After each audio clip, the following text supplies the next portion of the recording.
Last okay हम last कल ये चीज प्रूफ करके आ गए थे, ठीक है ना। अभी पीपीटीज डलना स्टार्ट हो जाएंगे अब लाइन से आपके पास। हम कल यहां तक आ गए थे, ई नॉट सेल हमने पढ़ लिया था। अच्छा, तो लास्ट में मेरे को ग्राफ प्लॉट करना बाकी था, तो अब आपके लिए मुझे ग्राफ प्लॉट करना बाकी है और इसको समझाना बाकी है कि ये ई नॉट सेल। चलिए हम इसको तरीके से स्टार्ट करते हैं समझते हुए। ये लीजिए, ठीक है, आइए ये लीजिए। मैं कल की क्लास के बाद में अब आज से स्टार्ट ये करता हूं कि हम लोग इसको बिल्कुल सीरियल वाइज लेते हैं और ये समझते हैं कि ये किस तरीके से अब आगे हम लोगों के पास में ये काम होगा। देखिए समझिए, मैंने कहा कि जो कल हम लोगों ने नेक्स्ट इक्वेशन को डेवलप किया था वो किया था बेटा, ध्यान से देखना, E cell is equal to E naught cell minus 0.0591 upon N.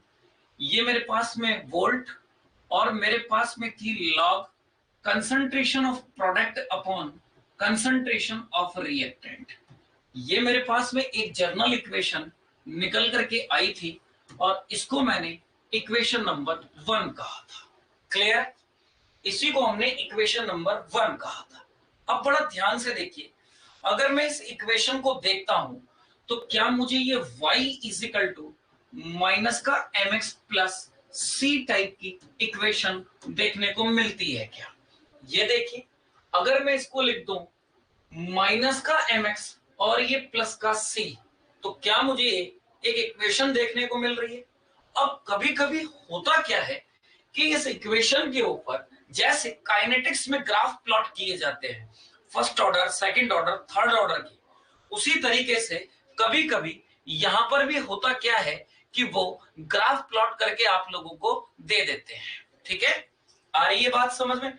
तो वो ग्राफ आपको पहचान में आना चाहिए और इसके ऊपर क्या क्वेश्चंस डेवलप होगा हम थोड़ा सा उसको भी देखते हैं। शालू जी उपस्थित हैं क्लास में?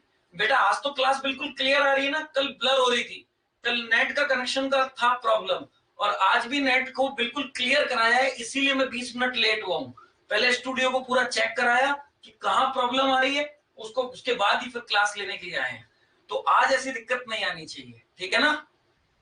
चलिए, तो देखिए सबसे पहली चीज आप ये देखिए कि क्या ये प्रोडक्ट अपॉन कंसंट्रेशन को मैं क्यूसी लिख रहा हूं और क्या ये मेरे पास में विल इक्वल टू के इक्विलिब्रियम, जब इक्विलिब्रियम पर होता है तो क्यूसी बराबर केसी बन जाता है। क्लियर है बेटा? तो बड़े ध्यान से अब इसको समझना, क्यूसी इक्वल टू के इक्विलिब्रियम। तो मैंने ये कहा है कि जो ये ई सेल है और ये ई नॉट सेल है, कभी कभी क्वेश्चन पूछा जाता है पहला नंबर 1, क्या ये ई सेल क्यूसी से अफेक्ट होगा या नहीं? तो मैं कहूंगा कि देखिए ये एक तरीके से इसके डायरेक्टली प्रोपोर्शनल, अगर मैं इस पूरी चीज को ले लूं तो पॉइंट नंबर 1 मैं ये कहता हूं कि E cell affected by Q C, that means K equilibrium. आ रही है बात समझ में? क्लियर है बेटा? अफेक्टेड बाय ई सेल, जो अफेक्ट हो रहा है वो किससे हो रहा है? क्यूसी से हो रहा है। और मेरे पास में क्यूसी क्या है, यहां पर रिवर्सिबल रिएक्शन के लिए बात कर रहा था, कल मैं इसको ड्राइव किया था। तो रिवर्सिबल रिएक्शन के लिए आप जानते हो कि इक्विलिब्रियम पर क्यूसी बराबर केसी हो जाते हैं। अब पॉइंट नंबर अगर मैं सेकंड की बात करूं तो क्या ये ई नॉट सेल क्यूसी पर डिपेंड करेगा? नहीं, कभी भी नहीं करेगा।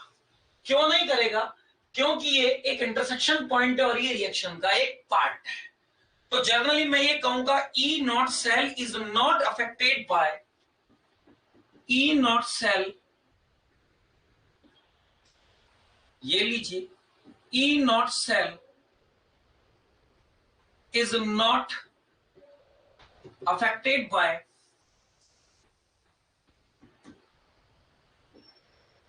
is not affected by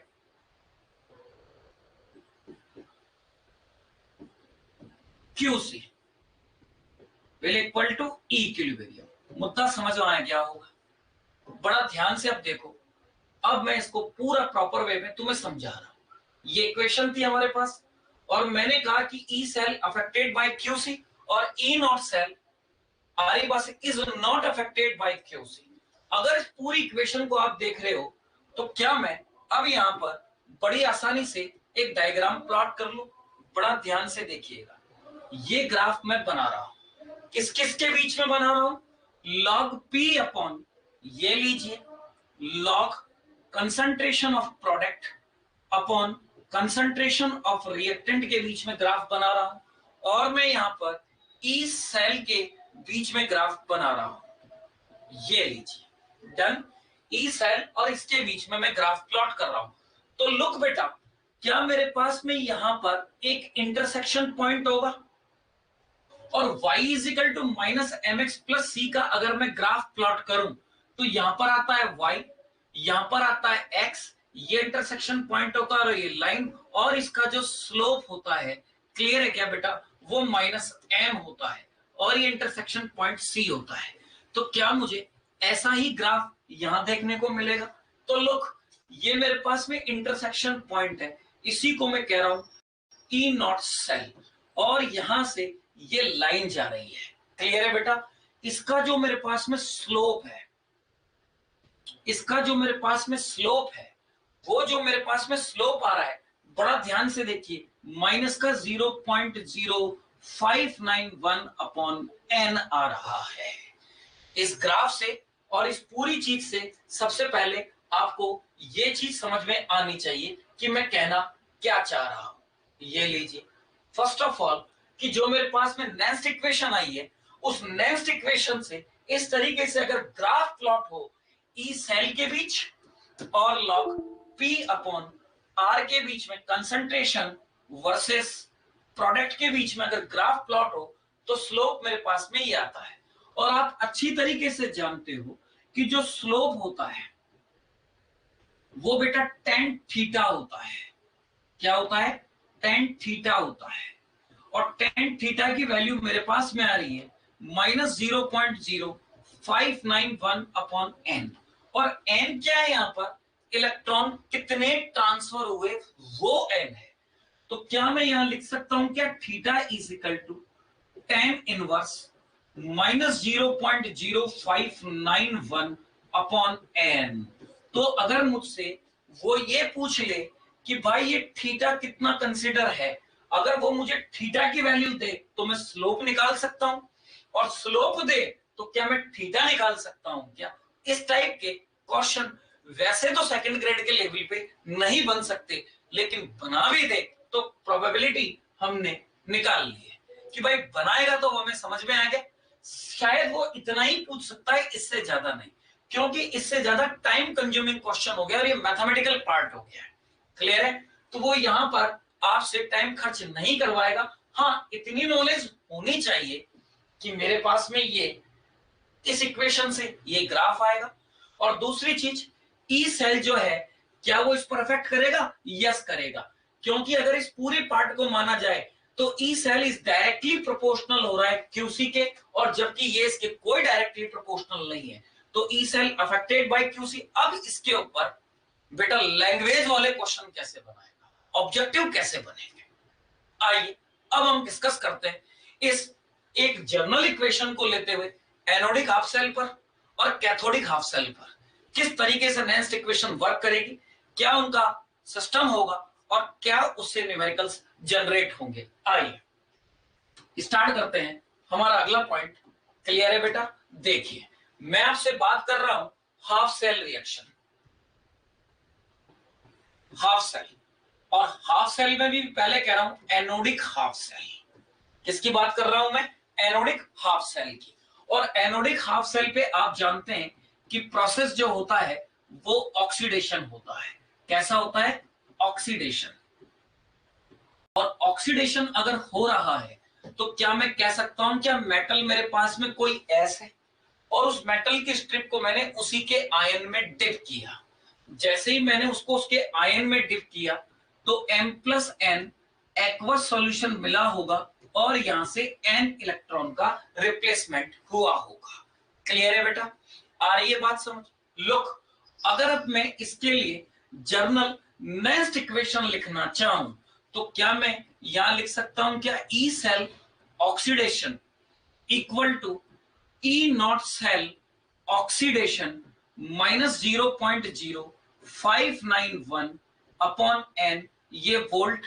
look बेटा, लॉग, ये लीजिए लॉग, ये रहा प्रोडक्ट और ये रहा रिएक्टेंट, तो concentration of product m plus n और concentration of reactant m solid.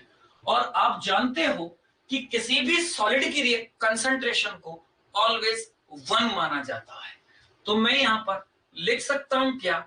m solid की जो कंसंट्रेशन होगी वो मेरे पास में 1 होगी जब रिएक्शन इस तरीके से हो। आ रही है बात समझ में?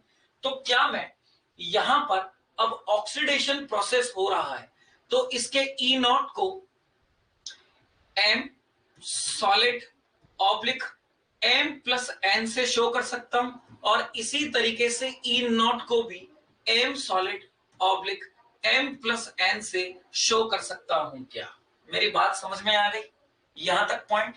तो क्या बेटा मैं इसी चीज को E m solid oblique m plus n will equal to E naught m solid m plus n aqueous, और ध्यान से देखिए माइनस 0.0591 अपॉन n, और इसकी वैल्यू को मैं 1 बोल रहा हूं, तो क्या बेटा मैं लॉग आराम से यहां पर m प्लस n लिख सकता हूं। क्या बेटा शालू समझ में आ रही है मेरी बात? बोलो, यहां तक पॉइंट क्लियर हो रहा है बेटा? हाँ या ना में जवाब दो। क्लियर? आइए आगे बढ़ते हैं। जो बच्चे उपस्थित हुए अब वो निकल लिए हैं, ठीक है? तो अब आप और मैं इस चैप्टर को बड़े अच्छे से समझते हैं, ठीक है ना? बाकी सब रिकॉर्डेड क्लास देखते हैं। तो लुक, अब ये log m प्लस 1 है, अगर मैं इसको 1 अपॉन m प्लस लिख लूं तो क्या ये वैल्यू पॉजिटिव हो जाएगी? तो देखिए, अगर मैं लिख लेता हूं E m solid oblique m plus n aqueous, ये एक्वस, और will equal to E naught m solid oblique m plus n aqueous. Done. ये मेरे पास में आ रही है माइनस 0.0591 अपॉन n, और मैं इसको लिख लूं log 1 upon m plus n। क्या बेटा इस तरीके से लिख लूं? तो क्या मैं इस माइनस को अगर कन्वर्ट करना चाहूं और इसको लिख रहा हूं तो यहां पर मैं प्लस लगा लूंगा। क्या ये m प्लस n है, तो क्या मैं यहां पर प्लस लगा? और लुक, आवश्यकता भी नहीं है प्लस लगाने की, ये लो छोड़ो, कोई जरूरत नहीं है इसको लिखने की। क्यों कंफ्यूज होते हो? इतनी चीज तो समझ आ गई। अब बड़ा ध्यान से देखिए और समझने की कोशिश कीजिए। ये साइन माइनस का है, क्लियर है बेटा? अगर मैं इसको 1 अपॉन m लिख देता हूं तो क्या यहां प्लस हो जाएगा? बात समझ आई शालू? क्योंकि आप जानते हो कि अगर मेरे पास में कोई भी चीज 1 अपॉन x है तो क्या मैं उसको x इनवर्स लिख सकता हूं? बात समझ आ रही है? और अगर मेरे पास में कोई चीज x है तो मैं इसको 1 अपॉन x करके यहां प्लस कर सकता हूं लॉग की प्रॉपर्टी से। इतनी सी चीज को समझना। चलो अगर समझ गए हो तो मैं यहां फिर से लिख देता हूं m प्लस n एक्वस, ताकि रिलेशन समझ में आ जाए। ई नॉट m सॉलिड से m प्लस n एक्वस, ये लीजिए माइनस 0.0591 अपॉन n लॉग, अगर मैंने इसको 1 अपॉन m प्लस n कर दिया तो यहां पर प्लस लगा दूं क्या? अब जैसे ये चीज ऊपर जाएगी और लॉग की प्रॉपर्टी लगेगी तो माइनस, तो यही चीज बन जाएगी। क्या तो क्या मैं इन दोनों को ऐसे लिख सकता हूं? क्या अगर इन दोनों को ऐसे लिख रहा हूं तो बेटा आप ध्यान से देखना, इस ई सेल के ऊपर क्या ये इनवर्सली प्रोपोर्शनल आ रहा है? क्या क्लियर है? देखो इस ई सेल के ऊपर क्या ये इनवर्सली प्रोपोर्शनल आ रहा है? क्या मतलब क्या हुआ बेटा, मतलब क्या हुआ, समझो मतलब क्या हुआ। अगर मैं यहां पर M प्लस आयन की कंसंट्रेशन को बढ़ा रहा हूं तो E सेल पर क्या इफेक्ट होगा और E नॉट सेल पर क्या इफेक्ट होगा, ये क्वेश्चन लैंग्वेज में पूछा जाएगा। ठीक है, तो देखिए अगर मैं जैसे ही यहां पर M plus N aqueous ion की कंसंट्रेशन को बढ़ा देता हूं तो क्या मेरे पास में ये ई सेल डिक्रीज हो जाएगा। तो ध्यान से देखिए, E M solid upon, clear है, एम प्लस एन एक्वस, क्या बेटा ये डिक्रीज हो जाएगा, यस, क्लियर है। तो अगर किसी भी ऑक्सीडेशन सेल के अंदर जो एनोडिक हाफ सेल है और उस एनोडिक हाफ सेल के अंदर यदि मैं मेटल आयन की कंसंट्रेशन को बढ़ा देता हूं तो सेल का, आ रही बात समझ, ईएमएफ गिर जाता है। याद रखना इस सेल का ये ईएमएफ कम हो रहा है, क्लियर है बेटा। या मैं कहूं इस सेल का ऑक्सीडेशन पोटेंशियल, ये क्या है, ऑक्सीडेशन पोटेंशियल, यही तो मैं कह रहा हूं, ये क्या है, ऑक्सीडेशन पोटेंशियल। आ रही है बात समझ में। तो लैंग्वेज में अगर मैं इस चीज को अब लिखूं, अब इस पूरी चीज को अगर मैं लैंग्वेज में लिखूं तो क्वेश्चन क्या बन जाएगा बेटा, क्लियर है ना, कि oxidation potential will equal to OP decreases, clear है क्या बेटा, कम होगा, कब, with the increase of, with the increase of concentration of M plus N aqueous. बात समझ में आ रही है। अगर M प्लस आयन की कंसंट्रेशन को बढ़ा दिया जाए तो सेल का ऑक्सीडेशन पोटेंशियल कम हो जाता है। बात समझ में आई बेटा। अब सेम अगर तुम इसको देखो तो क्या, अब मैं यहां से अगर ग्राफ प्लॉट करूं तो लुक यहां पर, अब ग्राफ ई ऑक्सीडेशन पोटेंशियल वर्सेस, क्लियर है क्या बेटा, आ रही है बात समझ में। तो बड़ा ध्यान से देखिए, लॉग 1/m प्लस n के बीच में ग्राफ बनेगा और y is equal to mx plus c की इक्वेशन ये बन रही है। तो क्या यहां से ये इंटरसेक्शन पॉइंट और ये लाइन जाएगी, यहां पर थीटा आएगा और जो इसका स्लोप है, क्लियर है बेटा, वो स्लोप अब प्लस 0.0591 अपॉन n आएगा। क्या बोलो, पहले एनोडिक हाफ सेल पूरा अच्छे से क्लियर हुआ कि मैं क्या चीज कहना चाह रहा हूं। अब वो किसी भी आईपी का क्वेश्चन बनाए, हमें क्या डर। लेकिन सबसे ज्यादा इंपॉर्टेंट चीज बेटा ये है, ऑब्जर्व किया गया है कि नीट के अंदर ये क्वेश्चन कई बार उसने पूछे हैं। तो सेकंड ग्रेड का जो सिलेबस है वो बिल्कुल नीट के जैसा है। तो क्या क्वेश्चन यही आएगा क्या इलेक्ट्रो से, आ सकता है अगर नेक्स्ट इक्वेशन का न्यूमेरिकल ना दे तो वो स्टेटमेंट देगा कि अगर एनोडिक हाफ सेल के अंदर अगर आयन की कंसंट्रेशन बढ़ा दी जाए तो ई सेल के ऊपर क्या इफेक्ट पड़ेगा। बेटा ई सेल की वैल्यू डिक्रीज हो जाएगी। कहानी समझ आ गई। और ऐसे भी पूछ सकता है ना कि ई नॉट सेल के ऊपर क्या इफेक्ट पड़ेगा, तो ई नॉट सेल तो इससे अफेक्ट ही नहीं हो रहा है, जैसा है वैसा का वैसा रहेगा। तो मुद्दा यह है कि आयन की कंसंट्रेशन बढ़ाने पर ई सेल के ऊपर क्या इफेक्ट पड़ेगा। तो ई सेल मतलब ऑक्सीडेशन पोटेंशियल की वैल्यू कम हो जाती है जब मैं क्या कर देता हूं, उस एनोडिक चैम्बर के अंदर आयन की कंसंट्रेशन को बढ़ा देता हूं। ऑक्सीडेशन प्रोसेस जैसे जैसे होता रहेगा ये आयन घुल घुल करके सॉल्यूशन में आते रहेंगे और जैसे ये सॉल्यूशन में आते रहेंगे वैसे वैसे पोटेंशियल कम होता रहेगा। बोलो मेरी बात पहली यहां तक समझ में आई। तो मैं दूसरा कैथोडिक हाफ सेल पर आपसे डिस्कस कर लेता हूं। ये बोलो बेटा क्लियर हुआ, पहले एनोडिक हाफ सेल वाला क्लियर है, दोनों जल्दी बोलो। शालू जी बेटा क्लियर हुआ तो हम आगे बढ़े, ठीक है। चलिए भारती जी समझ आ रहा है आपके, आइए आगे हम देखते हैं अगला। अब हम डिस्कस करते हैं कौन सा बेटा, cathodic half cell, CHC, clear है, कैथोडिक हाफ सेल। अब ये मैं हाफ सेल लिख देता हूं, और ये मेरे पास में कैथोडिक हाफ सेल, और कैथोडिक हाफ सेल पे होता है रिडक्शन। क्या होता है? रिडक्शन। अगर अब यहां रिडक्शन हो रहा है, क्लियर है, तो बड़ा ध्यान से समझना कि मेरे पास तो ये कंटेनर था, और कंटेनर में इस तरीके से एक ये रॉड थी, और यहां पर ये पूरा का पूरा M प्लस आयन का एक्वस सॉल्यूशन था, ये वायर था, इससे इलेक्ट्रॉन अंदर आ रहे थे। पिछले वीडियो को देख करके आप ये चीज समझ जाइएगा। ये मेटल है और ये M प्लस आयन पर इलेक्ट्रॉन इकट्ठे हुए, तो इस मेटल ने सॉल्यूशन के अंदर जो ये M प्लस है ये गया होगा। कहने का मतलब M प्लस N एक्वस यहां से इन N इलेक्ट्रॉन को गेन करेगा, और गेन करने के बाद क्या ये M सॉलिड में कन्वर्ट हो जाएगा। डन बेटा।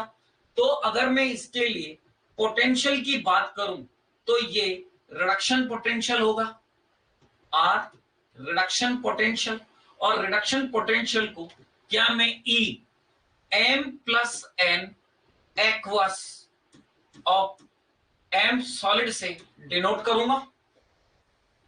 इसी तरीके से अगर ये सारी कंडीशन स्टैंडर्ड पे होती तो standard reduction potential is equal to E naught M plus N aqueous, और ये लीजिए M सॉलिड।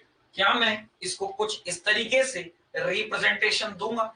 जैसे ही ये रिप्रेजेंटेशन हो गई है, और अब मैं इसके ऊपर अगर नेक्स्ट इक्वेशन बनाता हूं तो E reduction potential will equal to E naught reduction potential. Done बेटा। आ रही है बात समझ में? Minus 0.0591 upon N log. बड़ा ध्यान से देखिएगा, concentration of product metal solid है, और कंसंट्रेशन ऑफ रिएक्टेंट क्या है? 1 अपॉन सॉरी क्या है? M plus N aqueous. ये लीजिए, ये इक्वेशन बनी बेटा। और आप जानते हो कि जो मेरे पास में मेटल सॉलिड स्टेट में है उसकी कंसंट्रेशन में 1 लूंगा, तो क्या मैं इसी चीज को कुछ ऐसे लिख सकता हूं? E reduction potential will equal to E naught reduction potential minus 0.0591 upon N log 1 upon ये लीजिए M प्लस N एक्वस। क्या बेटा? ये इस तरीके से इक्वेशन आ गई। अब बड़ा ध्यान से देखिए, अगर मेरे पास में 1 अपॉन एक्स होता है तो क्या मैं उसको x माइनस लिख सकता हूं? तो ये m प्लस की पावर जैसे ऊपर गई तो माइनस, और लॉग की प्रॉपर्टी से माइनस आगे आ गया तो मैं इसको प्लस भी लिख सकता हूं क्या? कहने का मतलब क्या मैं अब इसको E reduction is equal to E naught reduction plus 0.0591 upon n, और बड़ी आसानी से log M plus N aqueous क्या इस तरीके से लिख सकता हूं? से यस या नो? अगर इस तरीके से मैं लिख रहा हूं तो क्या बेटा अब इसको सही फॉर्मेट में लाया जाए, प्रॉपर रिडक्शन पोटेंशियल के फॉर्मेट में अगर इसको लाया जाए तो क्या प्रॉपर रिडक्शन के फॉर्मेट में मैं इसी चीज को ऐसे भी लिख सकता हूं क्या? देखना क्या कह रहा हूं मैं भाई। मैं ये कह रहा हूं कि क्या मैं इसी चीज को E देखिए M प्लस N एक्वस, या मैं इसके नीचे लिख देता हूं, ये लीजिए E M plus N aqueous M solid will equal to E naught M plus N aqueous, और M ये लीजिए सॉलिड, माइनस की जगह प्लस 0.0591 अपॉन N, ये लीजिए log concentration of M plus N। Done बेटा। बात समझ में आ गई? अब देखिए, अगर मैंने कैथोडिक चैम्बर में आयन की कंसंट्रेशन को बढ़ा दिया तो क्या ई सेल की वैल्यू बढ़ रही है क्या? ये इसके डायरेक्टली आ रहा है क्या बेटा? तो बड़ा ध्यान से देखो कि F concentration of M plus N aqueous ion increases, अगर मैं इसको increases कर देता हूं तो बेटा E cell means M plus N aqueous oblique M solid means E reduction potential भी तो बढ़ेगा, जबकि एनोडिक हाफ सेल में कंसंट्रेशन को बढ़ाने पर ऑक्सीडेशन पोटेंशियल की वैल्यू कम होती है, और कैथोडिक हाफ सेल के अंदर अगर मैं आयन की कंसंट्रेशन को बढ़ा दूं तो डेफिनेटली आ रही बात समझ में, रिडक्शन पोटेंशियल की वैल्यू बढ़ जाती है। अगर मैं इसके ऊपर ग्राफ प्लॉट करूं तो ध्यान से देखिए, ये भी तो y is equal to mx plus c की इक्वेशन को फॉलो कर रहा है। तो क्या मैं यहां पर E reduction potential versus log m plus n के बीच में ग्राफ बनाऊं तो ये इंटरसेक्शन पॉइंट और यहां से इस तरीके से स्ट्रेट लाइन जाएगी, और ये मेरे पास में जो इंटरसेक्शन पॉइंट होगा, क्या मैं इस इंटरसेक्शन पॉइंट को ये लीजिए E नॉट सेल बोलूंगा क्या, और जो मेरे पास में इसका स्लोप होगा वो स्लोप 0.0591 अपॉन n। लो बेटा, पहले तो दोनों को रिप्रेजेंट करने का प्रॉपर वे, दोनों को समझने का प्रॉपर तरीका आपको समझ में आया क्या? तो न्यूमेरिकल्स में जब ऐसी चीजें आपको मिले तो ये आपको चीज बड़े अच्छे से क्लियर होनी चाहिए। तो मैंने ये कहा कि अगर मैं कैथोडिक हाफ सेल के अंदर आयन कंसंट्रेशन को बढ़ा देता हूं तो डेफिनेटली रिडक्शन पोटेंशियल की वैल्यू बढ़ती है, जबकि अगर मैं कैथोड एनोडिक हाफ सेल के अंदर अगर मैं आयन की कंसंट्रेशन को बढ़ा देता हूं तो ऑक्सीडेशन पोटेंशियल की वैल्यू कम हो जाती है। दो फेवरेट क्वेश्चन बनते हैं नेक्स्ट इक्वेशन से। ग्राफ दोनों के मैंने आपको सिखाई दिए क्या बेटा? यहां तक मेरी बात अच्छे से क्लियर है? तो देखिए, यहाँ इक्वेशन में 1/mn प्लस है, और यहां मैं एक्वस लिखना भूल गया, मैं लिख देता हूं, और जबकि यहां पर डायरेक्ट mn प्लस और ये एक्वस। बोलो बेटा, यहां तक क्लियर? अच्छे से बात मेरी क्लियर आ गई? अब आओ पीछे, ठीक है, थोड़ा सा पीछे आओ। तो ये जो आपको E नॉट सेल दिख रहा है, क्लियर है? ये E नॉट सेल तो पूरी इक्वेशन के लिए। तो अगर ये मेरे पास में सेल ऑक्सीडेशन पोटेंशियल में हो तो E एनोड, याद करो कि E naught cell is equal to E anode minus E cathode लगेगा, अगर ये रिडक्शन पोटेंशियल में पूरा फुल फ्लैश सेल दिया हुआ है तो। या फिर E naught cell is equal to E cathode minus E anode की वैल्यू, जो हम कल न्यूमेरिकल करके आए थे, पहले उनको सॉल्व करके यहां से E नॉट सेल की वैल्यू निकालेंगे, वो यहां पुटअप करेंगे और फिर न्यूमेरिकल को सॉल्व करेंगे। लो बेटा, नेक्स्ट इक्वेशन को पूरा मैंने एज इट इज एक एक चीज को ओपन कर दिया है। बोलो, यहां तक चीज समझ में आई कि नहीं आई? अगर यहां तक चीज समझ में आ गई है तो बेटा अब मैं पीएच निकालना सारी चीजें सिखा दूंगा। अगर ये चीज समझ में आ गई तो इनके कैसे रिलेशन बनते हैं, कैसे न्यूमेरिकल्स बनते हैं, वो सारी चीजें आपको बेसिकली समझ में आने लग जाएंगी। क्लियर है बेटा? पहले ये बताओ, ये चीज क्लियर है क्या? शालू जी और भारती जी बोलिए, यहां तक चीज क्लियर है बेटा? Thank you.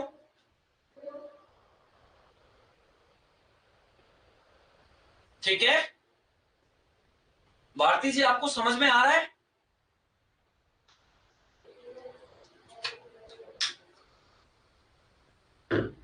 चलिए, अब हम बात करते हैं सीधे न्यूमेरिकल्स पर। और बेटा मैं बड़े सिंपल सिंपल न्यूमेरिकल्स लेता हूं, पहले एक दो, फिर उसके बाद में थोड़ा सा लेवल बढ़ाता हूं। डन? आओ, मैं यहां से पहले एक सिंपल सा न्यूमेरिकल्स लेता हूं ताकि आप न्यूमेरिकल्स को समझो। देखिए, मैं ये कह रहा हूं एग्जांपल, मान लीजिए कि मैंने एग्जांपल नंबर 1 लिया।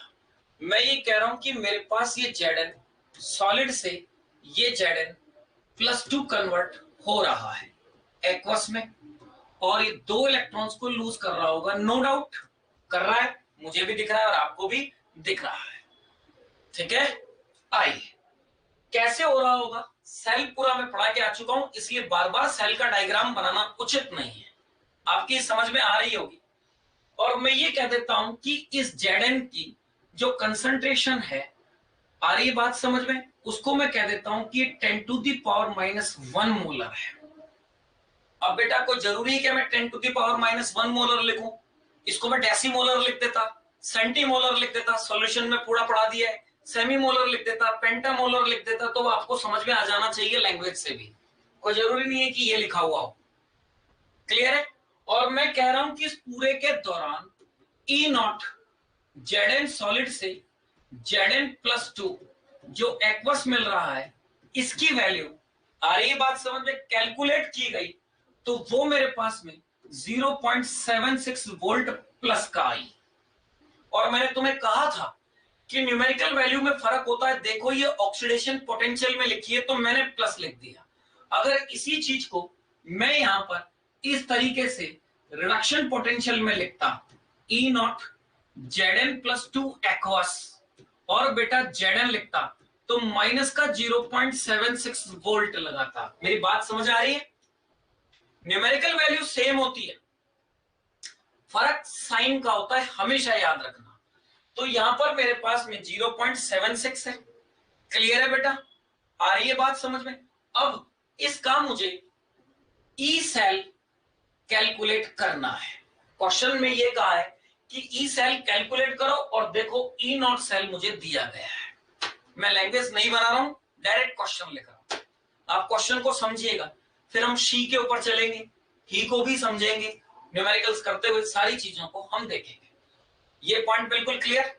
तो आइए, क्या मैं अब इसका सॉल्यूशन अगर लिखना स्टार्ट करूं, तो क्या बेटा अब सॉल्यूशन के अंदर मैं चलूं तो मैं लिखूंगा E cell is equal to E naught cell minus 0.0591 upon N log concentration of product, ये लीजिए Zn+2, और कंसंट्रेशन ऑफ रिएक्टेंट ये लीजिए Zn सॉलिड, ये एक्वस।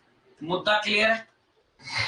तो देखिए अब मुझे निकालना है ई सेल, और ई नॉट सेल की वैल्यू दे रखी है 0.76, अंडरस्टूड है, ऑक्सीडेशन में तो ऑक्सीडेशन वाली वैल्यू को ही रख रहा, माइनस, क्लियर है। कैलकुलेशन को आसान बनाने के लिए मैं इसको क्या 0.06 लिख दूं क्या बेटा, अरे भाई 0.059 है, इसको 0.06 लिख दिया मैंने, कोई डाउट।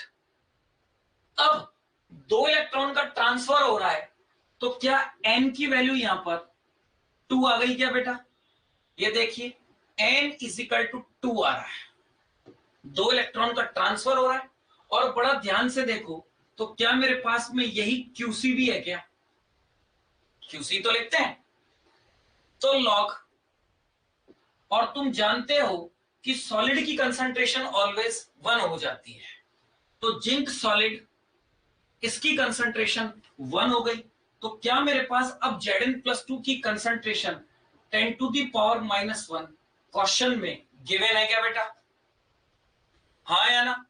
अगर क्वेश्चन में 10⁻⁻1 की वैल्यू गिवन है, तो बड़ा ध्यान से देखिए, इसको मैं कट कर दूं तो ये तो 0.03 आ गया, तो देखिए E cell is equal to 0.76, और इस माइनस को आगे ले आऊं तो प्लस 0.03, और log 10 की वैल्यू 1 होती है, तो ये लीजिए E cell is equal to 0.76 plus 0.03, तो क्या मैं इसको, बोलो बेटा, आंसर में 6 और 3 9, 0.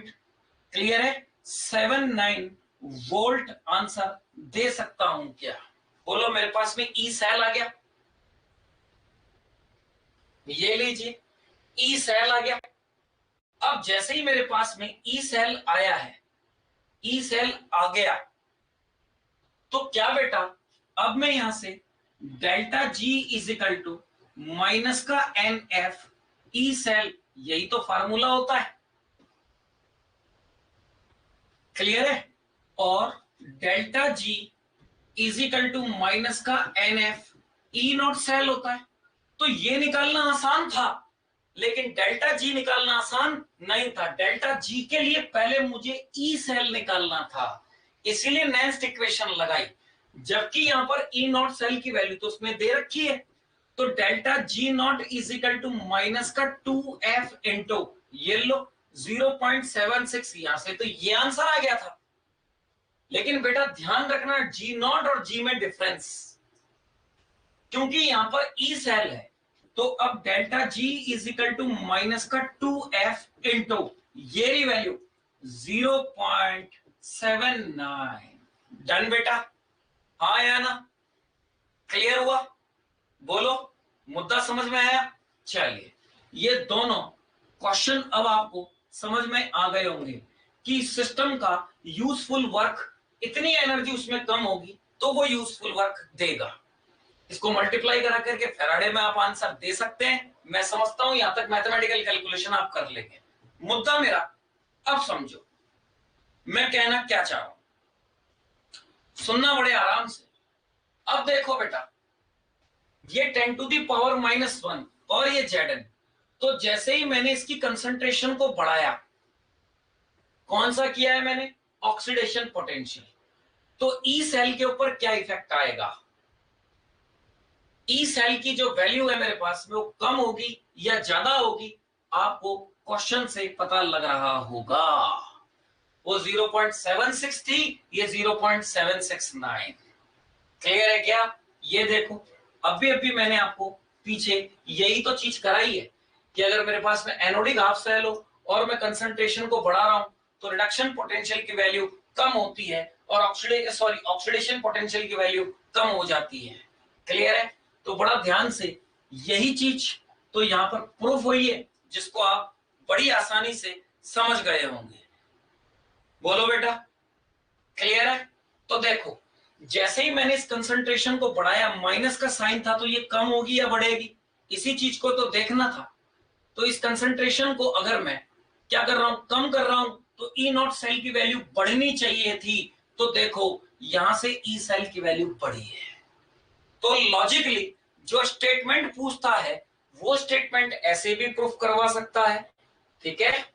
तो स्टेटमेंट भी क्लियर और उससे बनने वाला न्यूमेरिकल्स भी क्लियर। आइए ऐसा ही एक न्यूमेरिकल्स और बना लेते हैं। ये एनोडिक हाफ सेल था, क्लियर है ना? आइए कैथोडिक हाफ सेल पे बना लेते हैं। फिर एक बड़ा देता हूं क्वेश्चन, उसमें सारी चीज पूछता हूं, तो ये सारी चीजें कवर भी हो जाएंगी। आइए एक क्वेश्चन हम और बना लेते हैं। क्लियर है? देखिए, अब मैं आपसे बात कर रहा हूं कि अगर मेरे पास Cu+2 एक्वस आयन है और ये 2 इलेक्ट्रॉन गेन करता है और 2 इलेक्ट्रॉन गेन करके ये Cu सॉलिड में बना लेता है, तो no doubt N is equal to 2 हो गया।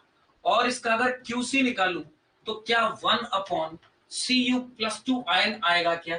क्योंकि कंसंट्रेशन सॉलिड की तो 1 हो जाती है, तो 1/Cu+2 आयन आएगा क्या? तो क्या बेटा, अब मैं इसके लिए डायरेक्ट नेक्स्ट इक्वेशन लिख दूं, Cu+2 ऑब्लिक Cu, अब मैं एक्वस और सॉलिड नहीं लगा रहा हूं, अंडरस्टूड है, आप समझ गए होंगे, is equal to E naught. Clear है? Cu+2 aqueous oblique Cu solid -0.0591 की जगह अब मैं डायरेक्ट लिख रहा हूं 0.06 डिवाइडेड बाई 2 और ये लीजिए लॉग। क्लियर है क्या? 1/, ये लीजिए Cu+2। पहले तो मैंने इसको अरेंज किया।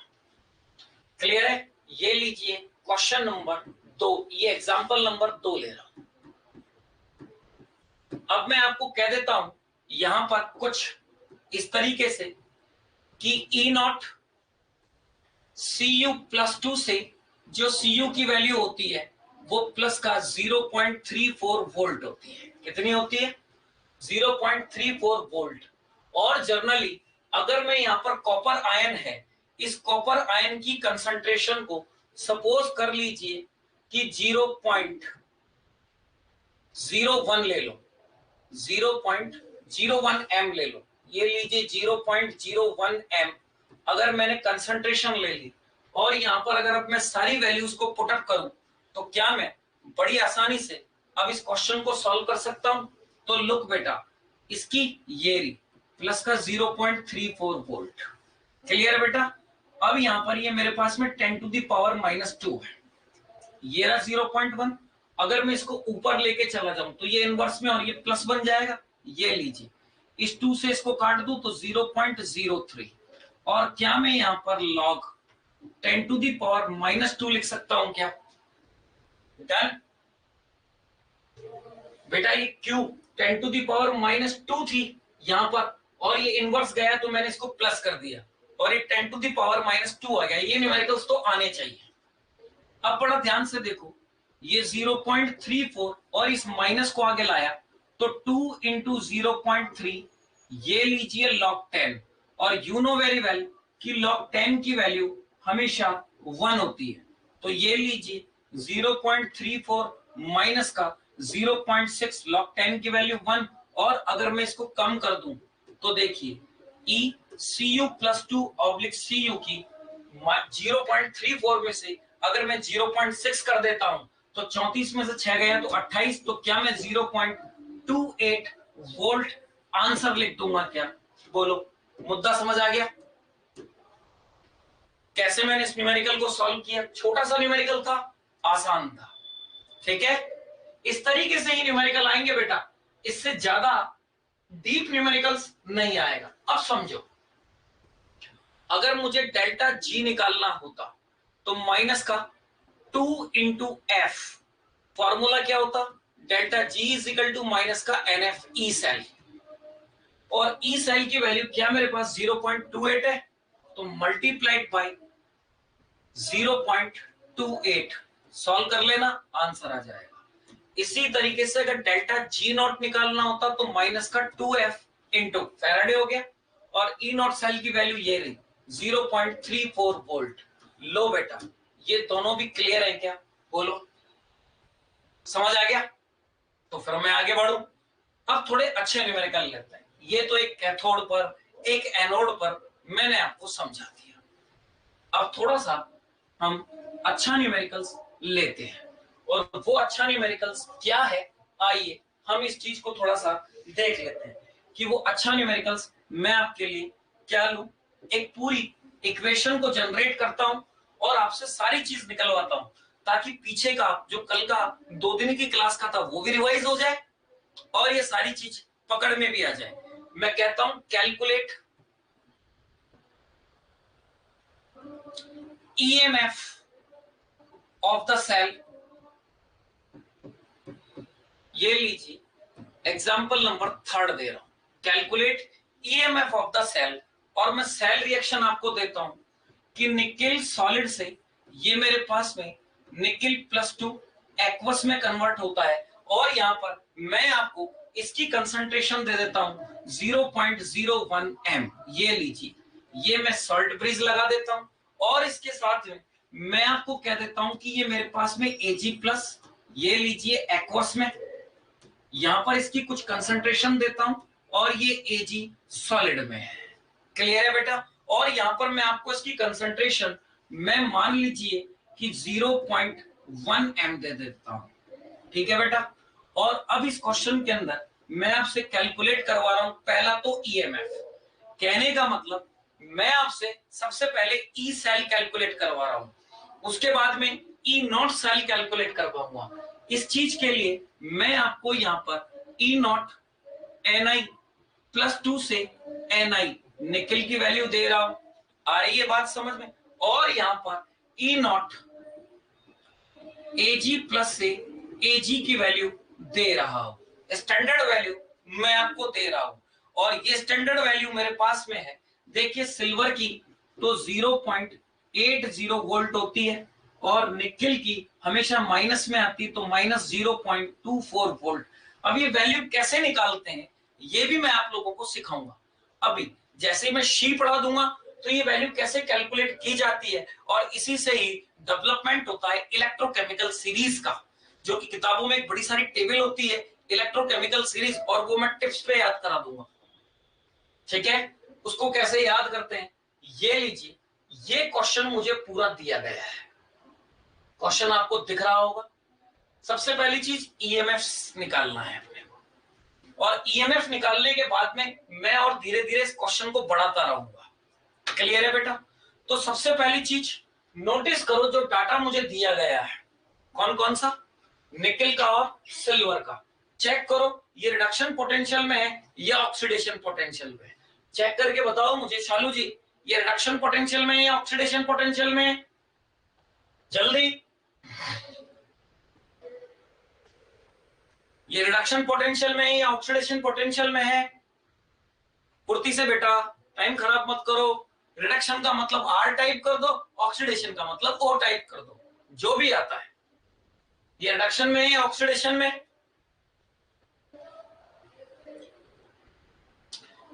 रिडक्शन में है, ठीक है। अगर रिडक्शन में है तो क्या मैं सबसे पहले ये पता लगा लूं कि एनोड कौन है और कैथोड कौन है? क्लियर है? देखिए अगर ये सेल रिएक्शन नहीं देता तो मुझे पता लगाना था, लेकिन इस सेल से मुझे पता लग रहा है कि निकल एनोड का काम कर रहा है और सिल्वर कैथोड का काम कर रहा है। डन बेटा, निकल किसका काम कर रहा है? कैथोड का।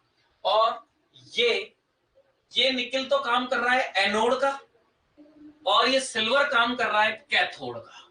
मान लो कि ये सेल रिएक्शन देता ही नहीं, खाली इतनी सी चीज लिख करके दे देता और मुझसे सब कुछ पूछ लेता, तो मैंने कल सिखाया था अगर दोनों वैल्यू रिडक्शन पोटेंशियल में हो तो हमेशा याद रखो एनोड के ऊपर रिडक्शन पोटेंशियल की वैल्यू कम होती है जबकि कैथोड पर ज्यादा होती है। तो इनमें से कम वाली वैल्यू ढूंढ लो, वो रही ऊपर माइनस में है, तो ये क्या बनेगा? एनोड। और जो ज्यादा वैल्यू होती वो बनेगा कैथोड। मुद्दा सर दोनों ही अगर माइनस में होती, वही कंसेप्ट, वैल्यू कम कौन सी है? जो माइनस में जितनी ज्यादा होगी वो उतनी तो कम होगी और उसी का एनोड बनाना है। मान लो कि जैसे ऐसे बता रहा हूं, मान लो 0.77 वोल्ट आपको मैं इसकी वैल्यू दे देता और माइनस 0.72 वोल्ट इसकी वैल्यू दे देता, दोनों अप्रोक्सीमेट बराबर में ही है। अब आपको पता करना पड़ता कि कौन एनोड है कौन कैथोड है, तो अंडरस्टूड है माइनस में जो जितना ज्यादा वो उतना कम, और वही एनोड। तो देखिए माइनस में जो जितना ज्यादा वो उतना कम, यही एनोड। तो ऊपर वाला एनोड और नीचे वाला कैथोड। बात समझ में आ गई? तो जैसे ही एनोड और कैथोड आपकी समझ में आ गया और रिडक्शन पोटेंशियल है, तो सबसे पहले ई नॉट सेल निकाल लो, और ई नॉट सेल होता है कैथोड माइनस एनोड। याद आ गया रिडक्शन पोटेंशियल के लिए? तो कैथोड मेरे पास में ये रहा, ये लो वैल्यू डाल देता हूं 0.80 माइनस का 0.24, तो माइनस माइनस मिलकर के प्लस, तो जो ई नॉट सेल की वैल्यू आएगी 18 और 20 4 24, तो कितना हो जाएगा? 1.04 वोल्ट। ये लीजिए, सबसे पहले तो मैंने ई नॉट सेल की वैल्यू को कैलकुलेट कर लिया।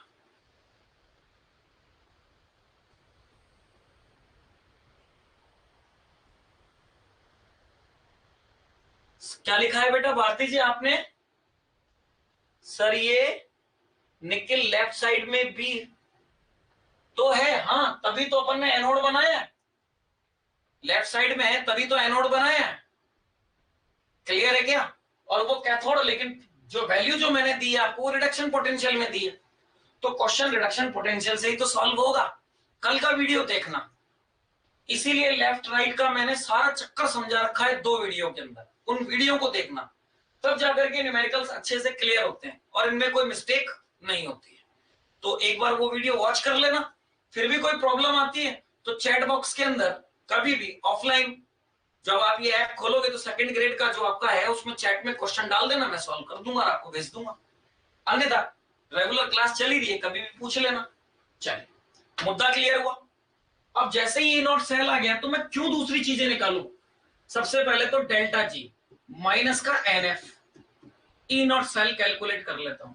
बोले सर पहले ये तो बताओ कि एन क्या होगा? हाँ, अगर ऑक्सीडेशन पोटेंशियल में लिखना हो तो साइन चेंज कर सकते हैं, दोनों ही रिडक्शन में नहीं कर सकते। एक ऑक्सीडेशन एक रिडक्शन में होती तो दोनों को रिडक्शन बनाने के लिए किसी एक की वैल्यू को चेंज करना पड़ता। ठीक है, आ रही बात समझ में? अभी ऐसा भी क्वेश्चन लूंगा ताकि आपका डाउट क्लियर हो जाए, एक वैल्यू ऑक्सीडेशन में एक रिडक्शन में, ऐसा भी एक क्वेश्चन करा देता हूं ताकि ये प्रॉब्लम दूर हो सारी, कि इसका क्या होगा और उसका क्या होगा, माइंड में कंफ्यूजन ना रहे। ठीक है बेटा, चलो देखो, माइनस का NF ई नॉट सेल मुझे मिल रहा है। अब सबसे पहली चीज n कितने हैं, तो लुक यहाँ 2 है और यहाँ 1, कल मैंने कहा था क्रॉस मल्टीप्लाई करा दिया करो, इसको 1 से और इसको 2 से, तो टोटल इलेक्ट्रॉन 2 ही तो जाएंगे। तो ये लीजिए delta G is equal to minus का 2F इंटू 1.04, सॉल्व करके आंसर लिख देना। तो अगर मैं इसको सॉल्व कर दूं तो कितना हो जाएगा, 802 फैराडे, ये लीजिए ये आंसर आ गया। तो इसकी gives standard gives free energy 2.08 Faraday. ठीक है बेटा, आओ अब सबसे पहले मैं तुम्हें इसकी एनोड की रिएक्शन बता देता हूं कि एनोड पर हो क्या रहा है, आ रही बात समझ, और कैथोड पर क्या होगा। लुक, ये निकल सॉलिड कन्वर्ट हो रहा होगा Ni+2 एक्वस में। लुक बेटा, 2 इलेक्ट्रॉन दिए होंगे। अब अगर मैं कैथोड पर बात करूं तो कैथोड के ऊपर सिल्वर सॉलिड, और ये सिल्वर सॉलिड 1 इलेक्ट्रॉन गेन करेगा और ये सिल्वर सॉलिड में कन्वर्ट हो जाएगा। डन। तो ध्यान से देखिए, अगर मैं यहां पर नेट सेल रिएक्शन बनाऊं, ये लीजिए net cell reaction, net cell reaction लूं तो ये 1 से ये 2 इलेक्ट्रॉन, तो क्या मुझे इसको 2 से मल्टीप्लाई कराना पड़ेगा, तभी तो ये 2 इलेक्ट्रॉन और 2 इलेक्ट्रॉन कैंसिल आउट। तो क्या अब मैं यहां पर निकल सॉलिड प्लस का 2Ag +1, और ये एक्वस में है, फिर ये निकल +2 एक्वस और प्लस का 2Ag सॉलिड में, ये लीजिए। क्या अब मैं इससे QC निकाल रहा हूं, तो QC concentration of product upon concentration of reactant. तो प्रोडक्ट में जो चीज सॉलिड होती है उसकी कंसंट्रेशन 1 हो जाती है। तो यहां पर क्या मेरे पास में Ni+2 एक्वस की कंसंट्रेशन अपॉन क्या यहां मेरे पास में सिल्वर Ag प्लस एक्वस और इसका स्क्वायर,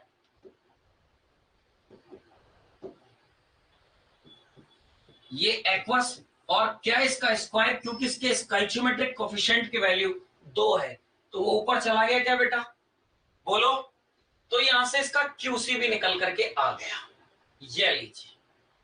अब मैं यहां पर QC भी निकाल करके ले आया। ठीक है, अब मुझे तो ई सेल निकालना है ना, EMF ई सेल, ये तो ई नॉट सेल था। ई सेल निकालने के लिए क्या मुझे अब नेक्स्ट इक्वेशन लगानी पड़ेगी क्या, ई नॉट सेल निकालना बड़ा आसान है, और ई सेल निकालने के लिए नेक्स्ट इक्वेशन काम में लेनी पड़ेगी क्या। तो देखिए, अब अगर मैं ई सेल कैलकुलेट करता हूं तो ई नॉट सेल -0.0591/n लॉग, आ रही है बात समझ में। यहां पर मैं QC लिख दूं तो QC ये रहा। ठीक है, concentration of product upon concentration of reactant. तो QC ना लिखता हुआ मैं आप लोगों के लिए डायरेक्ट लिख देता हूं Ni+2 और Ag प्लस का स्क्वायर। आइए अब इसमें वैल्यू पुटअप करना स्टार्ट करते हैं। तो लुक, अब मैं जैसे ही वैल्यू को पुटअप कर रहा हूं तो look, E cell is equal to E naught cell की वैल्यू आई है 1.04 माइनस 0.06 डिवाइडेड बाई 2 कर देता हूं, क्योंकि n 2 आ रहे रिप्लेसेबल इलेक्ट्रॉन्स। आई यहां पर लिखता हूं मैं लॉग, बड़ा ध्यान से देखना, निकेल प्लस आयन की कंसंट्रेशन है 10⁻⁻², और यहां पर इसकी कंसंट्रेशन है 10⁻⁻1 का स्क्वायर। डन है बेटा, बोलो क्लियर। और इसको अगर कट कर दूं तो ये आ जाएगा 0.03 और देखो ये आपस में कैंसिल आउट हो गए। कैसे? इसका स्क्वायर करूंगा तो 10 टू द पावर -2 और ऊपर भी 10 to the power -2 cancel out log 1 और आप जानते हो कि log 1 की वैल्यू 0 होती है। तो देखो ये पूरी टर्म 0 बन गई, डायरेक्ट मेरे पास में ई सेल आ गया 1.04। ओहो, जो ई नॉट सेल था वही ई सेल मुझे मिल गया है। यस या नो? तो बताओ ई नॉट सेल और ई सेल कब सेम होंगे? इस न्यूमेरिकल से पता लग गया होगा बड़ी आसानी से। तो ई नॉट सेल की भी वैल्यू 1.04 और ई सेल की भी वैल्यू 1.04 आ रही है। बेटा कब? जब इन दोनों आयन की कंसंट्रेशन अप्रोक्सीमेट सेम हो जाए तो E cell E naught cell के बराबर बन जाता है। कभी कभी ऑब्जेक्टिव में एक क्वेश्चन पूछ लिया जाता है कि किसी भी डैनियल सेल में या वोल्टिक सेल के अंदर ई सेल और ई नॉट सेल इक्वल होंगे। कब? when both container have same concentration, when both container have different concentration। Clear है बेटा? आ रही बात समझ में? या none of these, इस टाइप के ऑब्जेक्टिव बना करके आपको पूछ सकता है। तो देखिए कंसंट्रेशन टर्म कट रही है ना आपस में, और 1 और log 1 की वैल्यू 0, तो क्या E cell is equal to 1.04 मिल गया। तो यहां से अब क्या मैं delta G is equal to minus का 2f इंटू 1.04 निकालूं तो देखिए क्या गिव्स फ्री एनर्जी अभी भी माइनस का 2.08 फेराडे आंसर आ रहा है क्या? और यहां पर भी तो माइनस का 2.08 फेराडे आंसर आ रहा था। लो बेटा, क्लियर? किस तरीके से मैं सारी चीज को कैलकुलेट करूंगा? बोलो बेटा, क्वेश्चन क्लियर हुआ? यहां तक क्वेश्चन क्लियर हुआ क्या? देखो बहुत स्लो स्पीड से पढ़ा रहा हूं मैं, बिल्कुल भी अपनी स्पीड को नहीं बढ़ा रहा हूं, ताकि आप लोगों को छोटी छोटी सारी चीजें समझ में आए। और तुम कहो तो मैं अपनी स्पीड बढ़ा दूं, स्पीड बढ़ाते ही थोड़ा सा फास्ट हो जाऊंगा मैं। तो यहां तक सारी चीज समझ आ गई?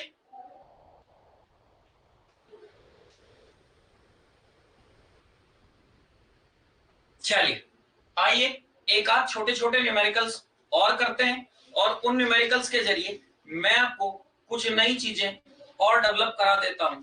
फिर हम इनके रिलेशन सीखेंगे, इक्विलिब्रियम कांस्टेंट वगैरह इनके साथ क्या रिलेशंस होते हैं, और इन रिलेशंस को लेते हुए आगे बढ़ेंगे। देखिए एक आध न्यूमेरिकल की प्रैक्टिस और करा देता हूं, ताकि जब आपके शीट के न्यूमेरिकल्स हों जितने भी टाइप के हों फटाफट फटाफट निकल जाए, डिस्कशन मुझसे ज्यादा ना करना पड़े, फटाफट खुद ही निकाल लो। क्लियर है बेटा? तो आइए नेक्स्ट क्वेश्चन मैं कुछ इस तरह का आपकी सेवा में प्रस्तुत कर रहा हूं, देखिएगा। ये लीजिए क्वेश्चन नंबर 1। मैं आपको कह रहा हूं कि ए zinc rod is immersed, A zinc rod is immersed,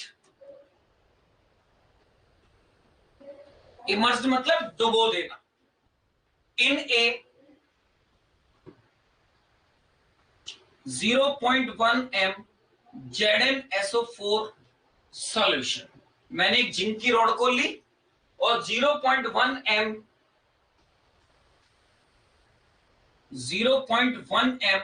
ZnSO4 solution के अंदर उसको मैंने डिप कर दिया।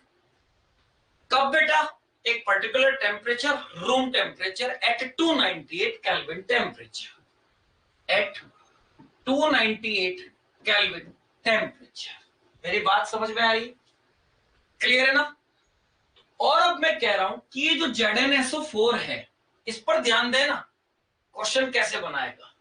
अब मैं ये कह रहा हूं कि the electrolyte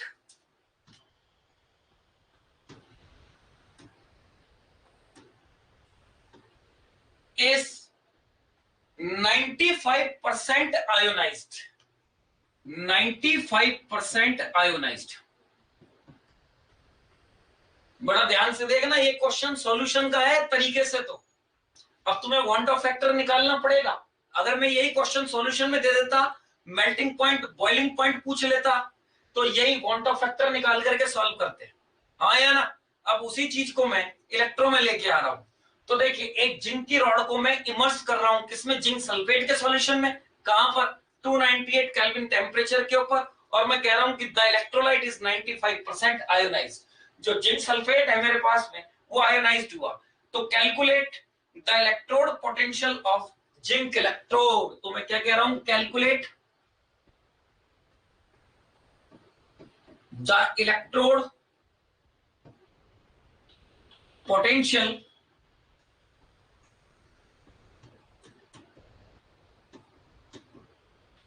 of zinc rod. भाई जिंक रॉड पर कितना पोटेंशियल क्रिएट हुआ होगा? The electrode potential of zinc electrode, of zinc rod ना कहकर के इलेक्ट्रोड कहूं। ये लीजिए, and also calculate, and also calculate gives free energy, gives free energy।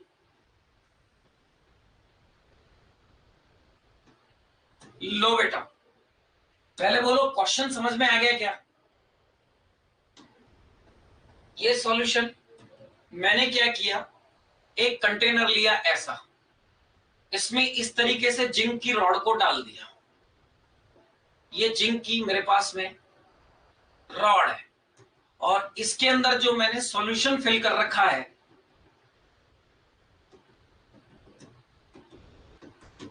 ये लीजिए, जिंक सल्फेट का सॉल्यूशन है, कंसंट्रेशन है 0.1 m, 0.1 m। और मैं ये कह रहा हूं कि ये कुल 95% आयोनाइज्ड होता है। क्लियर है बेटा?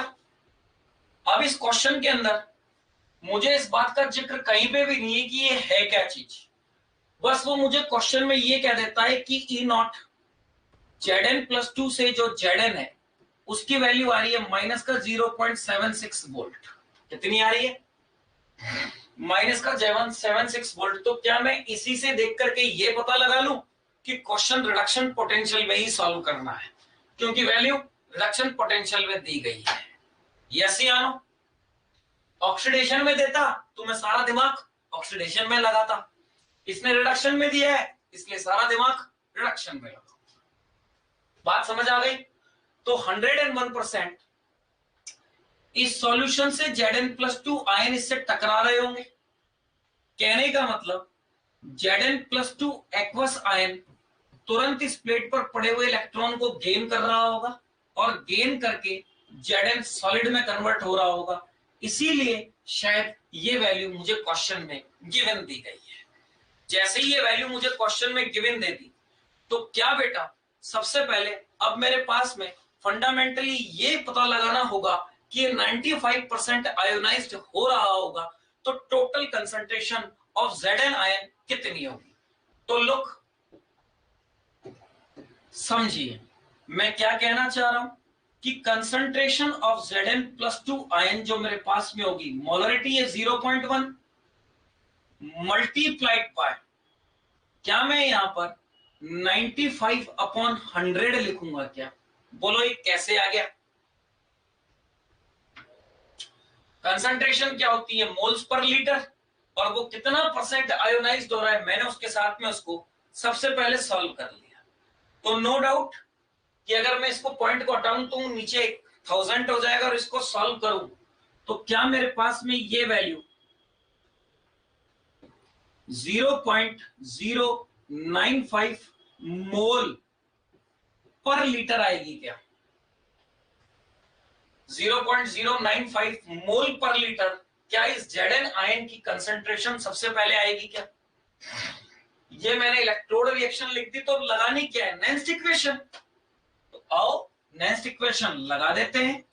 E Zn+2 से Zn E0 Zn प्लस 2 से Zn माइनस 0.0591 अपॉन 2 क्यों, 2 ही तो इलेक्ट्रॉन निकल रहे हैं, और लॉग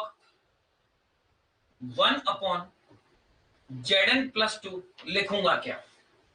यस या नो? बात समझ में आ गई? ये जमा दिया, क्या निकालना है सारी चीज, तो ये लीजिए Zn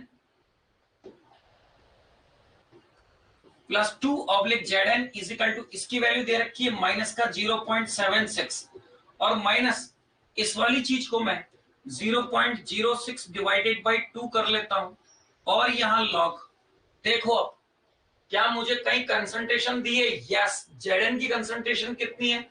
0.1 है, तो क्या मैं अब इस वैल्यू को 0.1 डाल दूं क्या? थोड़ा सा सोच करके। नहीं बेटा, क्या मेरे पास कंसंट्रेशन ये है क्या पूरी सॉल्व करने के बाद? तो मैं 1 अपॉन अब 0.095 वैल्यू को डालूंगा क्या? ये लीजिए, तो क्या मैं अब यहां से E Zn plus 2 oblique Zn will equal to minus का 0.76 माइनस का 0.03 लिखूंगा। साथ में अगर मैं इस पॉइंट को हटाऊं तो लॉग 1000 अपॉन 95 लिखूंगा क्या? हाँ या ना? तो देखो इसको सॉल्व करते ही क्या ये लॉग 1000 अपॉन 95 बन गया? हाँ या ना? देखिए, तो क्या मैं अब इसको बड़ी आसानी से E Zn plus 2 oblique Zn minus का 0.76 माइनस का 0.03 और ब्रैकेट में लॉग 1000 माइनस लॉग 95 लिखूंगा क्या? और आप जानते हो कि E Zn plus 2 oblique Zn is equal to minus 0.76 minus का 0.03, लॉग 1000 की वैल्यू तो होती है 3। आ रही बात समझ में? और लॉग 95 देखो किसके बीच में आता है? सुनो बेटा, 100 और 90 के बीच में आ गया 95, तो 100 की वैल्यू 1 होती है, डन।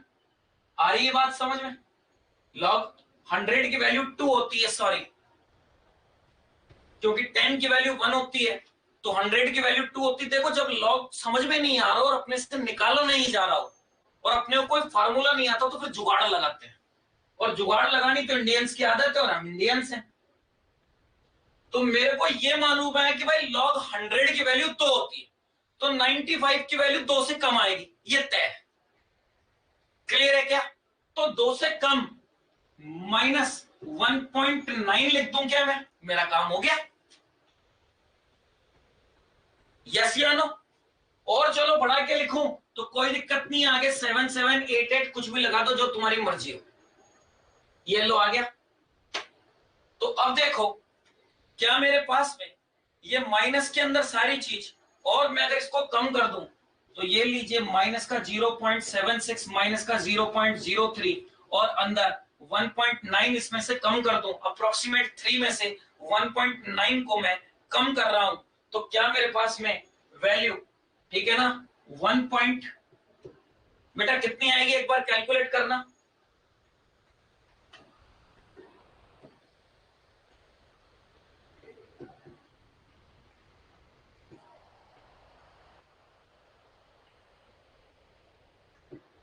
वन 1.1 के आसपास आ रही है क्या?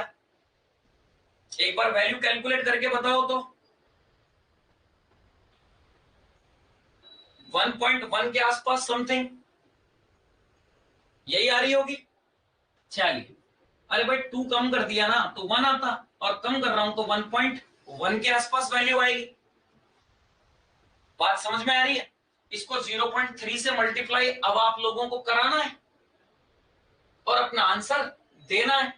3 से मल्टीप्लाई करा देंगे तो इसको ये लीजिए E Zn प्लस 2 से ये Zn माइनस का 0.76 माइनस, ये लीजिए इसको आपस में अब 0.03 मल्टीप्लाइड बाई 1.1, तो मैं उम्मीद करता हूं कि आंसर आप निकाल लेंगे मल्टीप्लाई करा करके।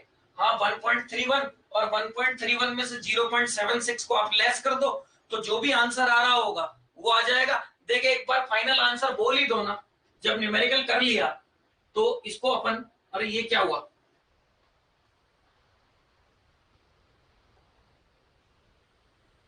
ठीक है, जब ये न्यूमेरिकल हम लोगों ने कर ही लिया तो लो हम इसको पूरा ही सॉल्व कर देते हैं। बोलो बेटा, ये लो ई Zn+2 से ऑब्लिक Zn माइनस का 0.76 और माइनस का इसको 3 से मल्टीप्लाई कराया 3 और इसको भी फिर 3 से कराया तो 1 पॉइंट कितना आया था बेटा आपके 31 ही आना चाहिए। 1.31 यही आ रहा है क्या? चलो सॉल्व करके बता दो कितना आ जाएगा।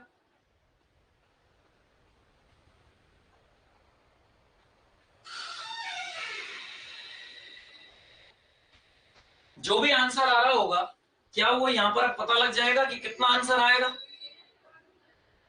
क्लियर है?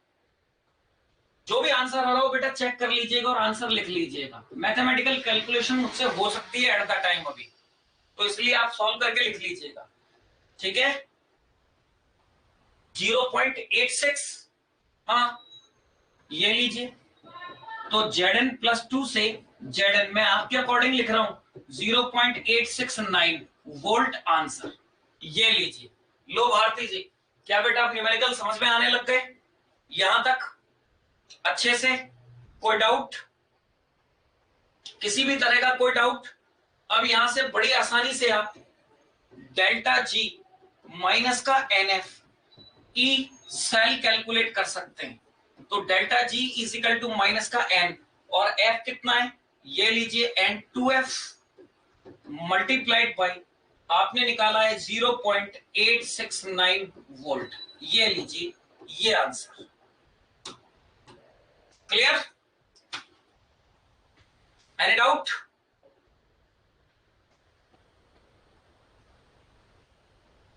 चलिए आगे बढ़ते हैं। एक न्यूमेरिकल अब मैं आप लोगों को देता हूं और क्लास को फिर स्टॉप करूंगा। क्लियर है? कल हम रिलेशन पढ़ेंगे इक्विलिब्रियम कांस्टेंट के साथ साथ नेक्स्ट इक्वेशन के, पर आज का जो न्यूमेरिकल्स दे रहा हूं वो या तो मैं कल सॉल्व करवाऊंगा, अन्यथा आप मुझे फाइनल आंसर खुद बोलोगे।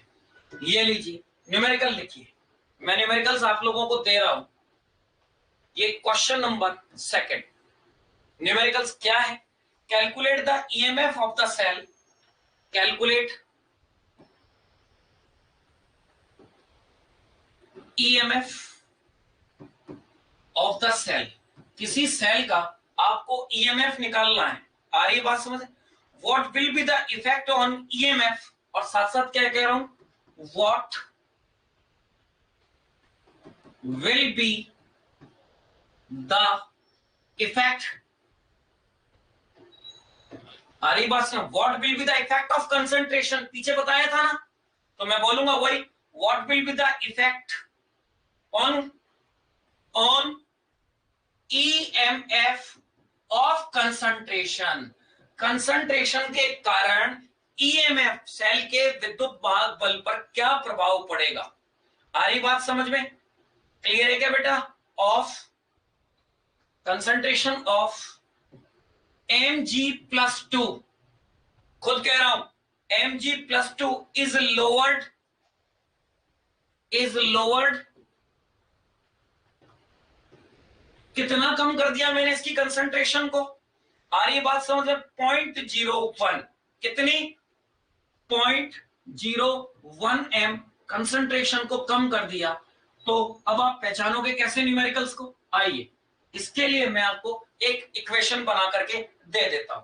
मैं ये कह रहा हूं कि मेरे पास ये Mg सॉलिड और ये Mg+2 एक्वस है और इसकी कंसंट्रेशन 0.02 m ले रहा हूं।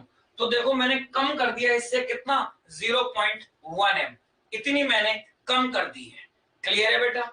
और यहां पर सॉल्ट ब्रिज Ag+ सॉलिड, और इसकी कंसंट्रेशन दे रहा हूं 10⁻⁻m, और ये लीजिए Ag।